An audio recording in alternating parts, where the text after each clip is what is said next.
ఇప్పుడే మనకి double bedroom ఇల్లు, అదేవిధంగా గృహలక్ష్మి పథకం, అదేవిధంగా ఇందిరమ్మ ఇళ్ళ పథకానికి సంబంధించి ఇలా 3 పథకాలకు సంబంధించి అధికారులకు వస్తే ఇల్లు లేని వారికి ఇందిరమ్మ ఇళ్ళ నిర్మాణానికి 5 లక్షల ఆర్థిక సాయం చేస్తామని చెప్పిన కాంగ్రెస్ అధికారులకు రావడం జరిగింది. అయితే గృహలక్ష్మి భారత ప్రభుత్వం ప్రకటించిన గృహలక్ష్మి పథకాన్ని రద్దు చేయడము, ప్రజాపాలన పేరుతో దరఖాస్తు తీసుకోవడం కూడా జరిగింది. ఇప్పుడు గృహలక్ష్మి పథకం అయితే తెలంగాణలో లేనట్టుగానే అర్థమవుతుంది.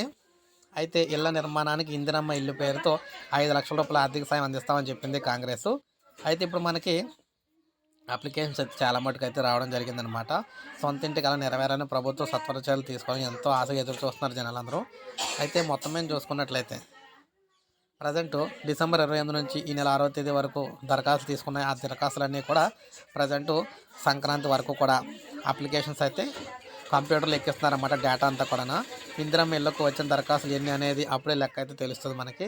ప్రజెంటు ఇళ్ళ దరఖాస్తులకు సంబంధించి చూసుకున్నట్లయితే ఇందిరమ్మ ఇళ్ళకు సంబంధించి వచ్చినవి దాదాపు 7 లక్షల వరకు అయితే రావడం జరిగిందనమాట. అంటే అన్నిటిలో కలుపుకొని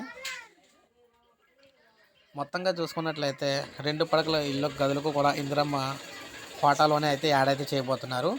అంటే డబుల్ బెడ్రూమ్ ఇల్లుని కూడా ఇందిరమ్మ ఇల్లు కోటా కింద మార్చేసి వాటిని కూడా ఇందిరమ్మ ఇల్లు కింద ఇల్లు లేని వాళ్ళకి, స్థలం లేని వాళ్ళకి అయితే ఇల్లు పంపిణీ చేసి స్థలం ఉన్న వాళ్ళకి 5 లక్షల రూపాయల ఆర్థిక సాయం అయితే ఇవ్వబోతున్నారన్నమాట. తొందరలోనే ఈ పథకానికి శ్రీకారం చుట్టబోతుంది రేవంత్ సర్కారు.